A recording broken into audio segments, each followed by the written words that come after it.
Today we are talking about the new Model S and X refresh. I will be covering some nitty-gritty details about the new design, new things that I have noticed, and most notably the new steering wheel, which might actually end up being a normal circular wheel based on images that have been dug up from the source code of Tesla's website. First off, comparing the old and new S and X side by side, we can see that the exterior has changed slightly, most notably the fog lights being updated to be more like the Model 3 and Model Y. Other than the fog lights and the new black trim in lieu of chrome, the exterior is mostly the same. There have been many questions about what battery cells Tesla will be using for this new refresh. Elon confirmed on the earnings call that the refreshed long-range and plaid versions of the Model S will be delivered as early as February, and that they are still using the 18650 battery form factor from the older Model S and X. The batteries have changed in cell chemistry, though, to be more in line with the Model 3 and Y, giving them better thermal performance and allowing for a 250 kilowatt max supercharging rate, as well as consistent performance on the racetrack without the need to let the battery rest and cool down. The Plaid Plus Model S, however, will use the new 4680 cells and structural battery pack that was announced at Battery Day, as this breakthrough battery technology is what will allow the insane 520 plus mile range and less than 1.99 seconds 0 to 60 time that has been promised with this car. Elon said on the earnings call that he would do another call specifically on the Model S refresh, assuming the same information applies to the Model X as well, in about a week or so, but he instead has been taking to Twitter to give more information on the refresh.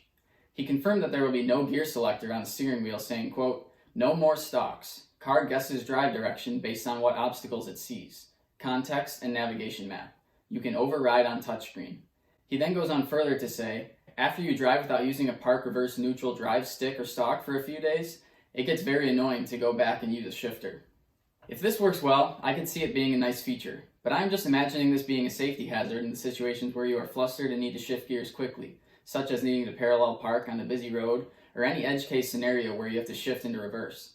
If trusting the car to switch gears in normal driving situations becomes second nature to you, then having to use the touchscreen, which would not be second nature in these edge case and potentially nerve-wracking scenarios, can easily turn into a dangerous situation. It is intriguing to say the least, and we will just have to wait and see how this works in practice. Speaking of the steering wheel, Motor Trend uncovered some images in the Tesla website source code showing renders of the new Model S with a circular steering wheel instead of the yoke that was shown in Tesla's release renderings. This shows that Tesla was at least thinking about using a traditional circular wheel, or possibly preparing to put the circular wheel into production if it sees backlash from regulators. But this is where it gets interesting. The legality of whether or not you can use a steering yoke in a production vehicle is unclear. In a document released in March 2020 entitled Occupant Protection for Automated Driving Systems, the NHTSA included a section entitled Changes to the Regulatory Text of the Affected Standards. This section says, quote, "At every occurrence of the term steering wheel, we have substituted the term steering control.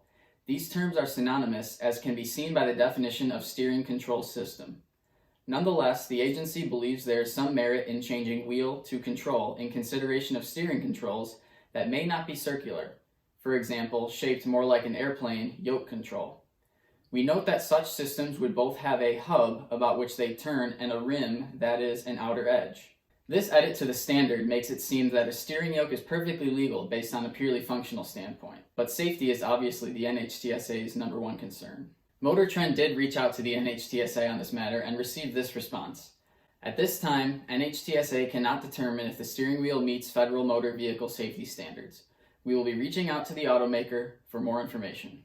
Taking all this into consideration, it seems that the steering yoke Tesla is showing on their Model S and X refresh is not completely out of the gate.